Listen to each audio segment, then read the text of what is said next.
welcome to the next episode of my podcast. This season, season 9, we are building on success. And we got some breaking news, Charlie Hooler. What is it, mate? Charlotte's been found. We found her! Charlotte's been found. She was last seen singing karaoke in the King and Queen after Fulham's defeat at home, but she's now been defeated to Man City. She's been found. She's back in the studio.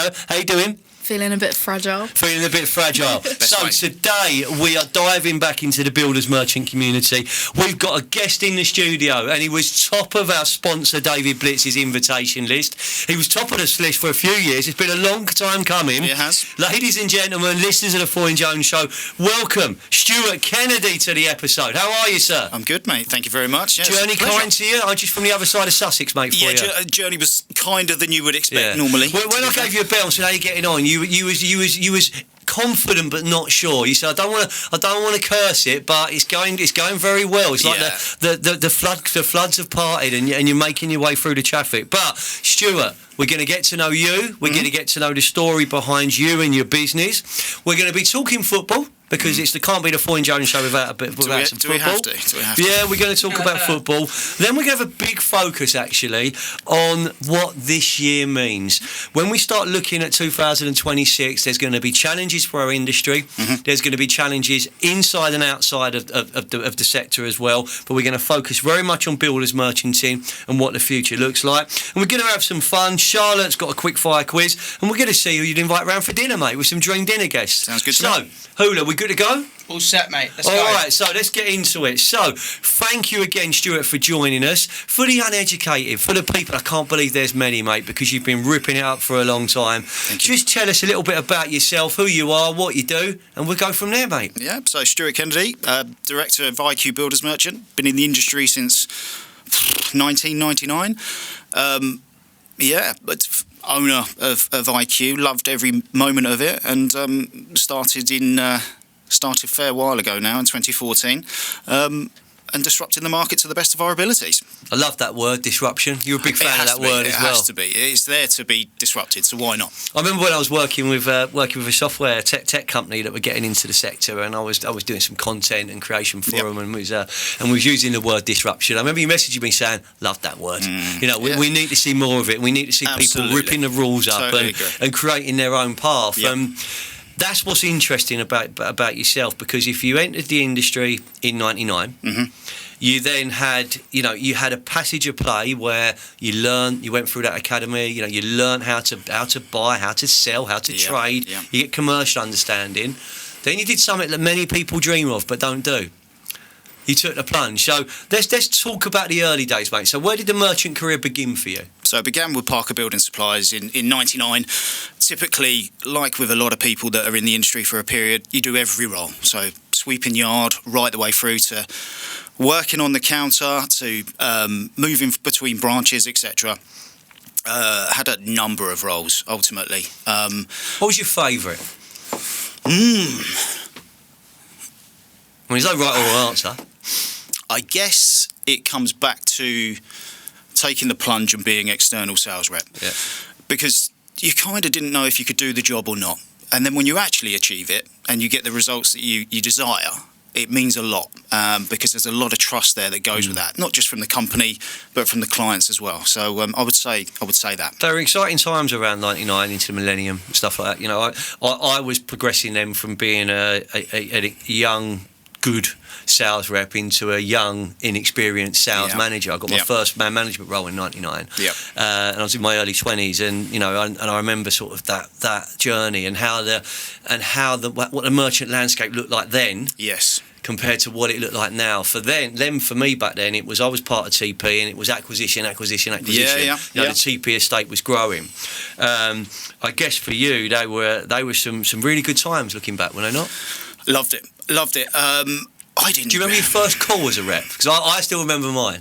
I don't, to be fair. Oh, right. No, I don't. I mean, before the rep role, I was rep support effectively for a very talented chap.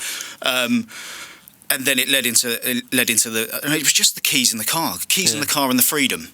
And going and doing that role and grabbing it by the scruff of the neck.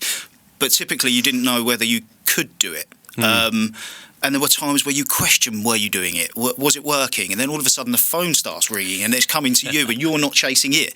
Loved it. Absolutely loved it. And look, it's still applicable to what I do today. I love that networking, face-to-face stuff.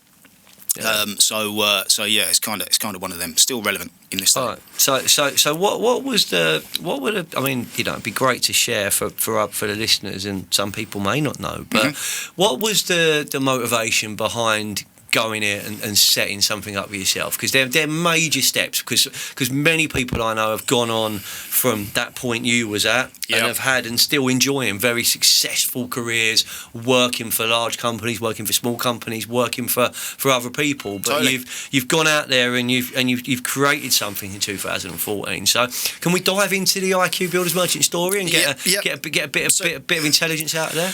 So the reason it was considered, and this will go against the grain a little bit, we had an inquiry from a specific client, and when I was pricing it, every possible merchant was in for that inquiry. And typically with something like that, you end up at a margin that is very close to the bone because you want to secure it, and all of these bits and pieces. And it led to me diversifying the product that the client was willing to buy. And it took the order, it was a 30k, this is still completely clear in my mind. It was a 30k order and it was at 2%.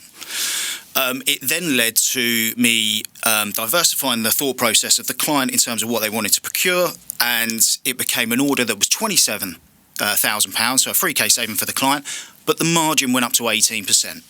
I placed that order on the system, I inputted that order on the system myself, and I sat back and went, that's me that's achieved that. That's fundamentally my drive to secure a better margin. And I sat back in my chair and I thought, have I got that little bit that could do this on my own? And this was in 2008. So this fascinates me. 2008. So the mind starts to wander and I start writing. And in that book, it became a bit of a journal. It probably took me a year to complete.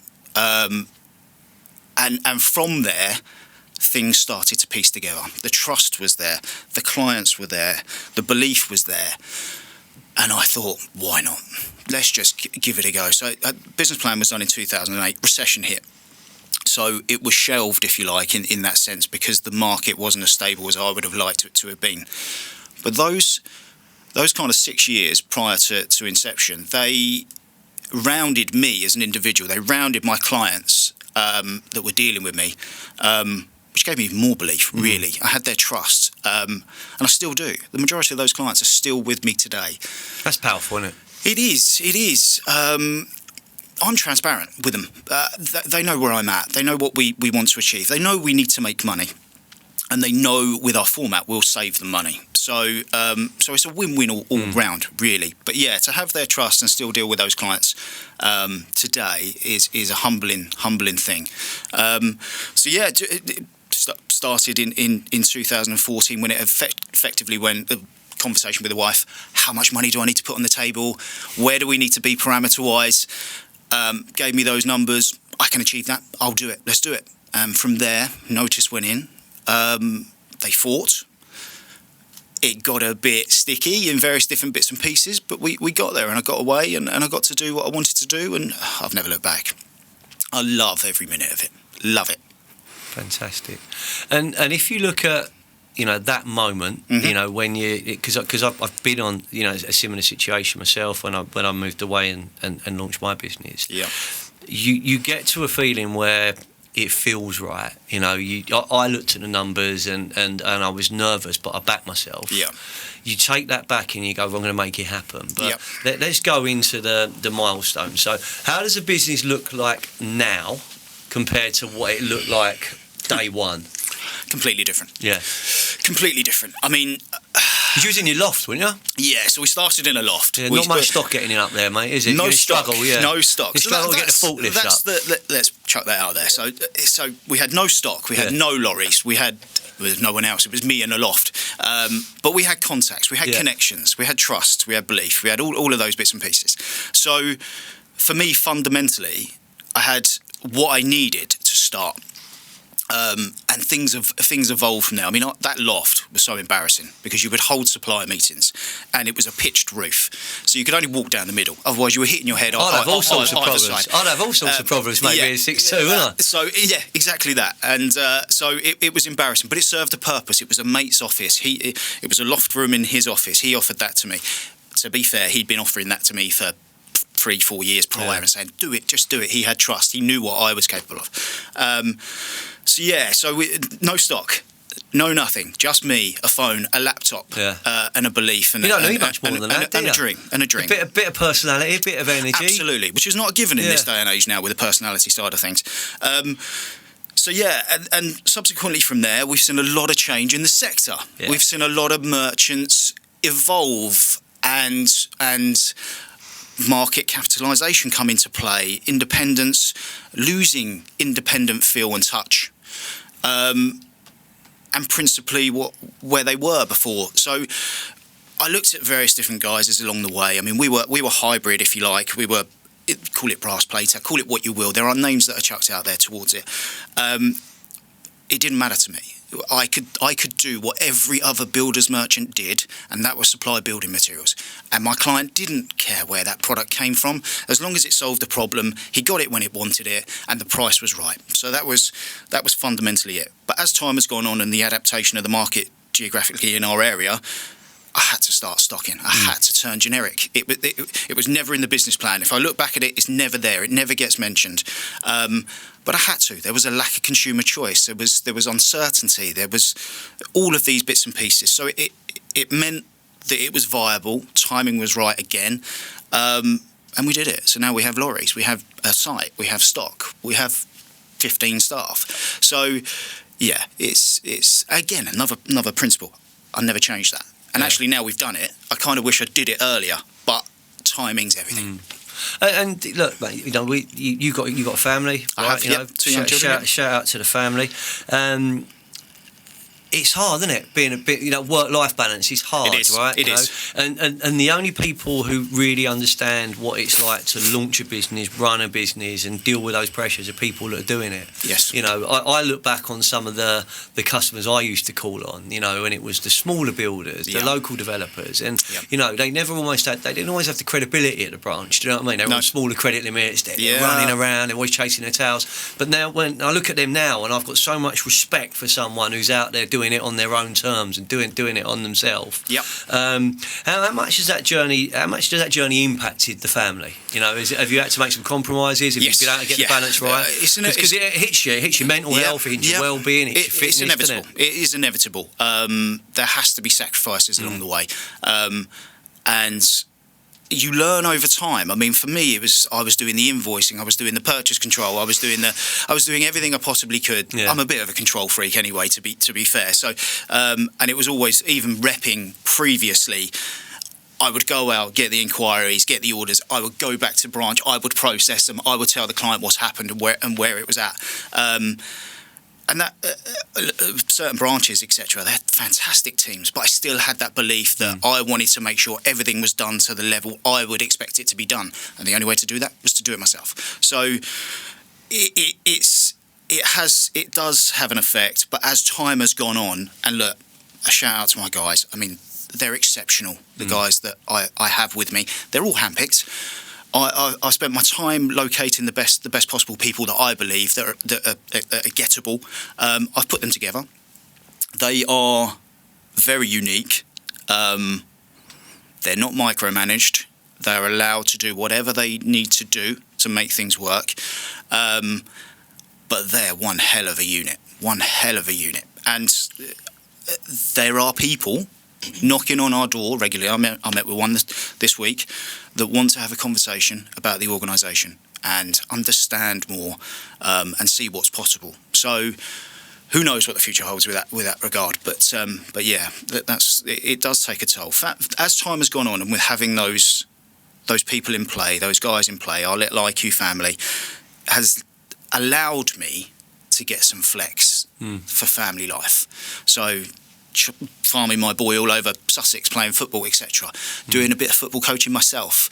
Going to watch my daughter ride. Turning out to play a bit of football yourself as well. Sure, that's the rumour on the street, mate. That's the word on the street. Giving it a go for my sins. So as a centre half, because you said you played at the back, was you centre half? Yeah. So you like a kicking head or more of a Rio, like stroking it about? Heading less so. Yeah. Getting high hasn't never been my forte, but getting the ball down and looking for your wingers. Look, Pep's got a lovely style of play. We all get that. He's changed the format of football in the UK, but I'm a get the ball down. I want my wingers on the move, and I can ping a ball. That was my asset. So that's my work. If you can hit that ball, it makes you look such a better player than what you are as well, mate. Because you just get him to run, and if you've got somebody to run onto it, you're hearing that, Charlotte. You've got to play that ball. Yeah. Do you know what I mean? Charlotte's kicking head. Right. She's kicking head all day long. Yeah. Put my body on the line. Yeah, there you go. Look, there you go. All right, look, we're gonna get on to football in a second, but I mean, and in the second half, we're going to talk about what our expectations are for the rest of the year. But I think from my side, seeing what you and the team are achieving and what you're putting out, there is a consistency to it. Yeah. You know, there is a consistency in terms of the people that are involved in the business, the people that you're working with, and there's a passion and a commitment to service which I don't see many other merchants, national or independent, kind of showing me at the moment, because I feel it. I go into some branches and I get ignored. I go into others and I get a good welcome. But it's that dynamic of putting the customer first and the service. Is that something that's actually non-negotiable for you? I, even in previous life and being the way I was, I don't think I've ever seen a team so client focused. And I mean that with the respects to everyone involved. So I've seen and listened to and heard conversations where our sales staff are, let's say a supplier hasn't particularly done what they should have done. They will go to the nth degree to make sure that client gets what they want when they want it. And I've had conversations where I've actually sat back a little bit and gone, oof, are we going to have a supplier after the end of this conversation? But they're doing it with the best will to understand why something might not happen. Things go wrong. We all accept that, but it's how you put them right. And the team themselves, it's all client-centric. It's all client-focused.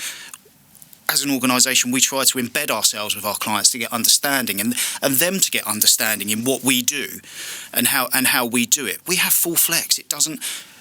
Peter, 3 weeks ago, we supplied 20 laurel trees for landscaping on a site. I've never supplied a laurel tree in my life. It doesn't mean we can't do it. Of course we can. As long as it's gettable and it's there... It doesn't matter whether they're up north in the UK or whether the product needs to be paid for up front, or as long as the service is right, the product's right, and the client gets what they want. Nothing's off limits. So geographically, we have no boundaries, and that's a lovely thing. Absolutely superb. Stuart, listen, thank you so much for telling us where it begun for you. Thank you. Most people will know where the business is right now and what you're offering the local area and beyond. Yep. You've explained that there. What we're going to do is we're going to take a break. When we come back from the break, we're going to go straight into a special section we've created for you. And it's called, and I'm going to get my Fulham hat out, because it's called Glory, Glory, Man United. So thanks again to our sponsors, David Blitz and E.T. Clay. I promised you, Mr. Blitz, we would get this man on the podcast. We've got him on the podcast. He's going to buy lots of bricks. Do him a deal, because you're going to want a deal, because he's going to buy well, he's going to sell well. Let's see you after the break. Thank you so much.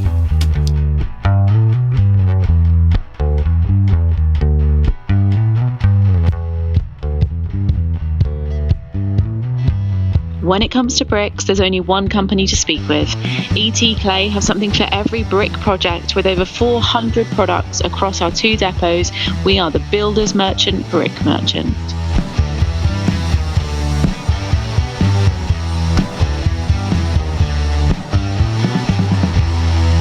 Welcome back to episode 8 of season 9 of the Foyne Jones Show. In the first half, and it's quite good, we're going to be talking about halves because we are bringing football into play now, and it wouldn't be my podcast without some football banter.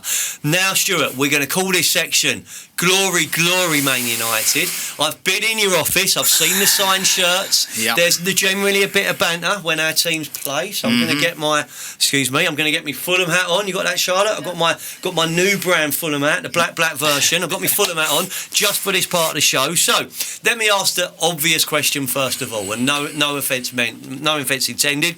Why is a Sussex boy following Man United? Yeah. Well, a lot of us are down south, aren't we? Yeah.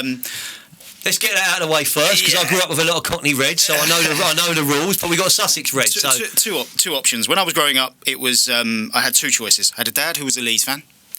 And they got three teams in Leeds, though, mate, haven't they? Leeds and Leeds. Yep. Leeds and Leeds. Or older brother who was a Manchester United fan.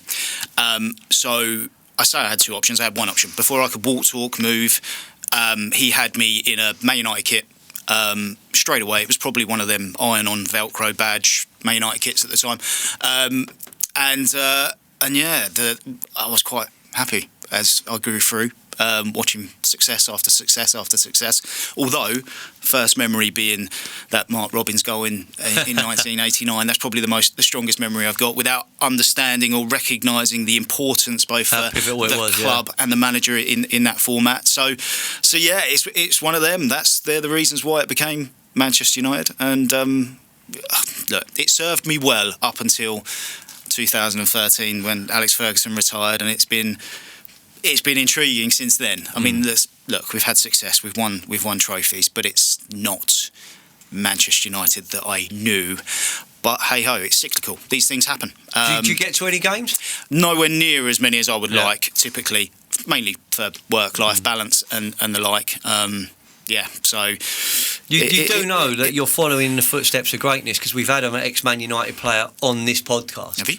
Oh yeah, I mean, he's more known for his time at Fulham, to be fair. Yeah, well, but he's a fella that played in the 1990 World Cups. He's England international, little fella called Paul Parker. Legend. Absolutely amazing man. Yeah. Absolutely amazing man. I bumped into him at the last season. I bumped into him at the FA Cup quarter final when we were favourites to beat Crystal Palace, and he promised me. He said, Jonesy, like if we get through, if we get through, I'll come back on the show and we'll do like a Wembley special. Amazing. Obviously, Ezzy and all that didn't see it that way, because we got absolutely whacked, and then they went through and whacked themselves all the way to the final. But yeah, Paul Parker was on, and he spoke about kind of his time coming through the academy at Fulham and then moving on to great stuff. But when you look back at Man United you grew up with, or the Man United now, who's the player that you go, yeah, he's the one, the one for you? Brian Robson. Yeah. Brian Robson, absolute legend in the middle of the park. Don't get me wrong, everyone can say Cristiano Ronaldo. It's the reason my boy claims he supports Manchester United. And I say claims because we've endured. He's Fulham, really, isn't he? And he has many football shirts of different clubs anyway. But we've sat on that sofa and we've watched Man United play, and he has turned to me several times and gone, "Why do we support Man United?" And I've gone, it's a difficult one to answer. But that's outrageous in itself, because all I remember is like them glory Man United winning everything. Do you know what I mean? Yeah. So I understand that. But Brian Robson, I mean, what a player! He would make a goal-saving tackle, go up the other end and score a flying header in the same move. It's probably, and then have 10 beers afterwards, probably. Absolutely. He was one of your own, wasn't he, Brian Robson? Yeah, it's between Brian Robson and Roy Keane. So that's the strong leader. Yeah, absolutely. And look, we could debate. That's what Man United miss now. That leader, that leveler on a pitch. There's not many players like that anymore. They're not. We're very, the game's changed, isn't it? Yeah. You could, and I don't know. I mean, João Paulinho, when he played at Fulham, he had that in him. He could make the block. He could take the ball forward. He could score a last-minute winner. Yeah. But I think Captain Marvel. Do you know what I mean? We all remember Robbo with the blood down him. His broken arm in the world. The player just threw his body on the line for the football club and for his country. Yeah, absolutely. That's admirable, mate. That's admirable. So I'm going to be up in a couple of weeks' time. I'm going to be up at the Theatre of Dreams for the Man United Fulham game. I'm going up there, and I've got to say so. This is absolutely surreal, and I think this is a bit. It just puts our transport system to shame, really. If I went with Southern Rail and the Rail Network, it would cost me to get up and down over the weekend about 350 quid. I can fly from Terminal 5 Heathrow, 32 quid each way, mate. Yeah, do you know what I mean? So I'm up there for that game. Do you fancy a little charity bet, mate, on Fulham Man United at Old Trafford? I'm never one to shy away from a bet. Do I get the draw? You can have the draw. All right, so I'm going to get the draw. We'll have a score on it. If we win, you can make a £20 donation to support our paras, which is the Parachute Regiment's charity. And if you get the win, I'll make a donation to the charity of your choice, which you mentioned is Military to Masonry. You're supporting them. Absolutely, yeah. Look, for me, it's something that I've spotted. I'm in talks with a Fantastic couple charities. Well, let's talk about them now as well. Yeah, so look, it is what it is. It is what it says. Getting former military members into employment within the brickwork sector. Doing fantastic things from what I've been able to see, hear and read. Got a friend that's heavily involved with it as well. And we're in the early infant stages of having conversations with him about how we can support, what we can do, how we can be present. And yeah, so that's hopefully going to gain some momentum. Putting the bet aside and Fulham's away victory aside, because I don't want us to get too upset about that. Yep. Once you've paid out my winnings and the donations being made there, confidence. I'm naively confident. It's the best way, mate. Charlotte knows this. When you support Fulham, right, you don't get that excited when you win, because then you don't get that upset when you lose. So you just roll with it and you take the moments, and it's the moments that you're looking for. Yeah, but when that rolls out and it's a bit more interplay for you, let me know, because of course Peter Raymond Jones will support that, and the Foyne Jones Recruitment Group will support that. Love that. Not just with money, but with content, PR and awareness, because that's something this team are very, very good at. So we'll do that, mate. So Brian Robson's your favourite player. Yep. You're a Man United fan because your brother said so, and you didn't fancy following 3 teams in Leeds. Yep. Great to hear, mate. Great to hear. Let's see how the rest of the season plays out, and we'll be passing over to you now, Charlotte, won't we? Yes. So, hello everyone. Welcome back to Charlotte's Quickfire Quiz. I've got a few questions for you today. Go for it. First question is, what hobbies do you get up to in your spare time? There's a multitude of things, really. So I think, as I've mentioned, been pulled back into vets football. I love that, apart from the injuries and the aching bones for probably 4 days afterwards. I like to cook. I like the gym. Nice. Probably moreover, I like to spend time with the family, doing the bits that we kind of don't get to do during the week. So yeah, they're probably the main things. Nice. What do you like to cook? What's your favourite meal? I love Thai. So I love cooking Thai. Nice. It kind of does feel like the ingredients can be used for a multiple amount of dishes, and they keep happening over and over again. I like cooking curries and things like that. I love cooking a steak on a Friday. Steak, garlic, rosemary potatoes. I mean, raining, and I'm getting hungry now. Same. I'm starting to get really hungry. You can see he really enjoys it as well. Sorry, but he's really getting I like that. Do you know, cooking is the only real time that you relax and turn off. I mean, everyone harps on about Christmas dinner and how stressed they get and all of these bits. I just go into a little relaxed mode of control. It's all around the Kennedy Towers, then, it is this year. I say this year. It is pretty much every year. So yeah, absolutely. Nice. So what's a piece of advice that you would give to your younger self? Oof. I would say run with failure. Failure is inevitable. In various different ways, and actually we learn more from failure than we do from the success. I'd also say be humble, remain humble, and trust your gut and intuition. I mean, it's served me well to date, touch wood, but that's key. That's key for me. Powerful. Can you give me 3 words in terms of describing your builder's merchant IQ? Oh, that's a good question, Charlotte. I mean, I'll go first and foremost and say I believe, my own personal perception is we're unrivalled. And there's many reasons that I believe that. I've heard it before on here, and it is so applicable. We are fiercely independent, and we make sure everybody knows that. Just fiercely, aggressively independent. Lovely. And that's the end of my questions. Thank you for answering them. Unrivalled, fiercely independent. I'll tell you what you said there about trusting your gut. That's as true to me now as it was back in the day, because I was looking at a project earlier this week, and I was mentioning it downstairs here, and I was really tempted by it. I really fancied it. Mm-hmm.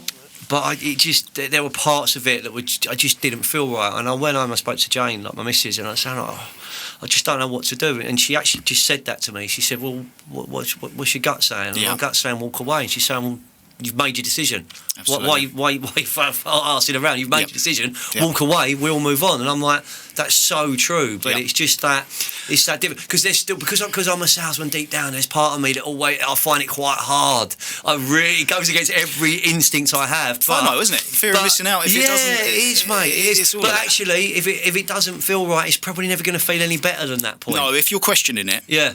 then There's a reason there's a in reason. there somewhere, There's a reason. Yeah. and you've got to trust that. So that's really good advice, that, Charlotte. Yeah, really good advice. So, okay, Stewart, what we're going to do now is we're going to pick up on your love of cooking. We're going to pick up on your love of different dishes, and we're going to imagine that we're all round for dinner. All right, there's a few of us round, but you've got to bring 3 very special guests. They can be from the past, they can be from the present. Do you know what? They can even be from the future. It does up to you. But who's joining us for dinner, mate? And what are you making, first of all? Well, I think it's got to be. Everyone loves steak and chips. I mean, etc. apologies for all the vegan listeners, but we're having steak, and yeah. we're gonna put it away. Yeah, of course. So yeah, it would be steak and chips. In terms of individuals, I would have to say first and foremost Sir Alex Ferguson. I'd love to spend some time with that man and pick his brains and that mind management, that mentality. You read the books? Like some of the books are amazing, mate. Phenomenal. So I'd love to spend some time with him. Secondly, for similar reasons, really, would be Elon Musk. I find him an enigma. I'd love to spend some time with him, pick his brains, and see what I could sponge and learn from him about his history and where he's at, and ultimately what he's planning to do in the future, which I may be able to invest in. So he'd be number 2, and then third, because that would be quite in depth and serious, I'll break it up with a bit of comedy, and that would be my favourite comedian in Lee Evans, the wacky Lee Evans, and I'm sure he'd have us cracking up at the table. To be fair, So, we're having steak dinner, and we're having Sir Alex, Elon Musk, and Lee Evans round as well. We can have a little whiskey afterwards, mate. definitely. Yeah, I thought we would, because you know the rules. Yeah, absolutely. Yeah, absolutely. He knows the rules. We break I'm going to up get in you on Macallan. board with my whiskey club, mate. Shout out to Daniel at Southern Whiskey Club, mate. It's an absolute joy. It's not that expensive, but every 2 months you get a little gift. You don't know what you're getting. Amazing. I'm like a kid in a sweet shop when it comes round. It's like, I bet. and it gets delivered to the office, and the fella that brings it over, he often brings it over. He's like, oh, what are you going to get this time? I'm like, we'll see. But we'll finish it off with a whiskey. Stuart, thank you so much, mate. That sounds fantastic. So, we're coming to the end of the show, right? We've got a couple of more things we're going to talk about. But before we finish, I want to look at this year, all right? Because there was a hell of a ride last year. There was some spectacular highs, there was some spectacular lows. Far too many people that we all know in the industry faced redundancy through no fault of their own. Businesses were under pressure, and we've seen a frightening change of landscape in the builders merchant industry. Yeah. If I go back to my southwest London days, which is where I grew up, and I look at some of the most powerful, fiercely independent businesses, some of them don't exist anymore. Some of them have been rebadged and rebranded, and others have disappeared forever. Yeah. It's a shrinking market in terms of choice. What do you see the challenges but the opportunities for merchant? How do you see it playing out this year, Stu? I mean, look, for us last year, we experienced decent growth in a market that is struggling to keep their doors open, struggling to keep their staff employed, and all of these bits and pieces. But I won't lie, 2026 concerns me massively for the merchant sector. Multitude of reasons, really. I don't want to get political, but the government increasing various different degrees of costs to businesses, the overriding fact that companies' overheads are so high in the marketplace, coupled with depreciating margins, which are making things really difficult for companies. I think there's a serious amount of lack of commercial awareness sat within these organisations, and they're not being led. I mean, IQ, we're transparent. I mentioned the word transparency before. Each one of my guys will know what our overheads are. It's all available to them. Our overheads are in a particular month. They will know what the cost of a vehicle is the moment it leaves the yard. If a lorry leaves the yard, they'll know what cost per mile that is. If one of the other wagons leaves, they'll know what the cost per mile is. They'll then raise a sale. They'll see what profit sat within that order. They'll then know the geographical cost of delivering it. And subsequently, they have a commercial decision to make, which I leave to them. A commercial decision to make whether it's viable. Viable is the biggest word in our business. And I don't believe that's employed enough throughout the merchant sector. And I believe that companies are taking orders, they're decimating margins to a level it's going to be really difficult to get that back up. And it's just concerning that it's a continuous cycle of that. So which inevitably ends in closure.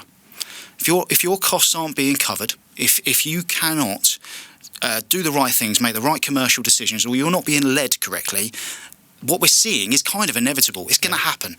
And that's where I'm very concerned about the industry. I mean, everything has a cost. I'm seeing competitors taking orders from clients and they're putting a serious volume on their account, and then they're paying by an Amex card, or another credit card, of which has a fee attracted to it. So that if you're not charging that client for that fee, you're losing whatever that cost is, 2%, 3%. There's no allowance for these things. There's no understanding of these things. But what I will say, and what I've noticed on LinkedIn of late, and I've always gone with a lack of commercial awareness, all of these bits and pieces, but something stopped me in my tracks last week where someone had put about merchants giving stuff away, a retailer giving stuff away for next to nothing. And then I watched the comment thread, and it opened my eyes a little bit. These people are scared. These employees are scared of losing their jobs. They're scared of being unemployed and being another number that are currently sat looking for a role. And that's concerning in itself, that rather than worry about whether the company's making money, they'd rather just keep the wheels turning through fear of what is being placed upon them from above. So as long as that continues, I have some serious concerns. Does that have an effect on us? Only from a battling perspective of depreciating margins, as I mentioned, but because of how unique we are, we're low overhead by comparison. We have an unrivaled procurement channel. There's no hidden agendas. There is, as I said before, as long as the product right, service is right, client gets what they want, we can go right the way across the country, procure any product that they want. It's not the case with our competition. They're locked into buying groups, and buying groups have a place. There's no two ways about it.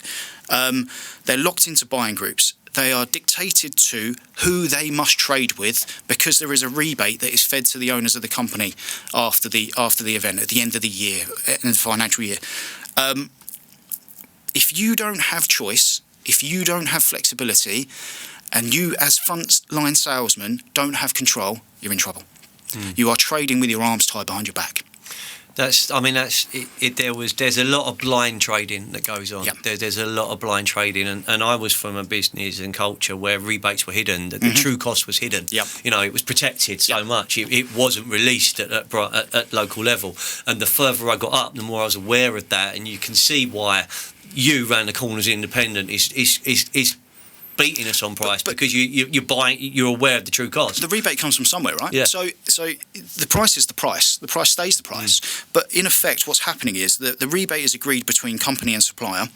Then the situation occurs where the protection is allowed then on the system. So the true cost is hidden. The inflated cost goes on the system. The salesman is trading with one arm tied behind his back. He's got to try and work out with his new cost that he thinks is correct. And blindfolds. It's the perfect storm the wrong way for the whole vibe of where it needs to be. We don't run with any of that. We trust our guys. They have full flex. But see the net that's cost. Quality leadership, though. To give the empowerment to go out there and trade, to go out there and do a deal. Like, that's where I would want to be. Yeah, like absolutely. if I was in that game now, I would want that, because that's how I know I can go to work. And you live by that. And if you win, you win. If you don't win, you win. But you got everything you need to make the right decision. It's good leadership, Mr. Kennedy. We also have a guy who works in Wales. I've met him twice. He works from home.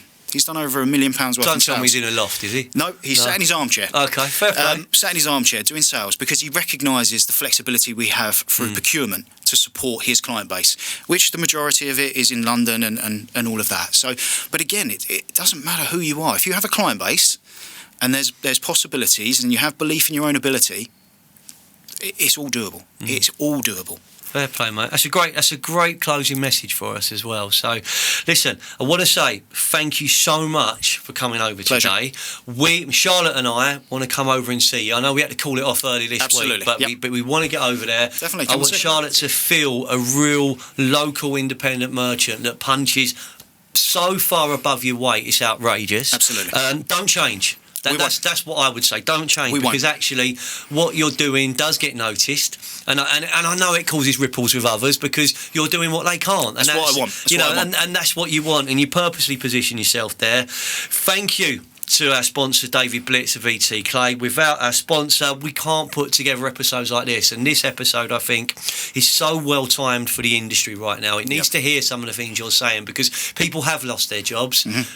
Companies are not hiring as much as they can, and we feel under pressure, and some of that is government-led. Yes. It is government-led. I watch my vacancies get closed instantly because of government decisions. I think it's actually harder now for some businesses than at any time I've known, and I traded through that 2008 recession, and that was character building, mate. I still got the scars. I traded through that. We got through Brexit. Me and you had a laugh almost every day in the pandemic. Do you know what I mean? It was it started off really bad, then it wasn't so bad, then it was just weird, then it was when you go back to them eat out to help out days, who'd have thought it, eh? But we are where we are now. We look back and reflect. I wish you, Mr. Kennedy, the entire team at IQ, even that fella Shane who keeps shaming me on Strava with his running He'll love and his exercising. I can't not shout him out, mate. Like, I get a PB, it's like, keep going, you can get a bit quicker, 80%. I'm like, I'm now 50 years of age, nearly 51. I don't want to be Olympic champion, but seeing someone out there consistently doing it, got to mention him. Could not mention him. You've got a great team, you've got great business, you've got a great family. Thanks for being part of the show. Charlie, Charlotte, we'll see you next time. Always a pleasure. Thank you. Thank you for listening.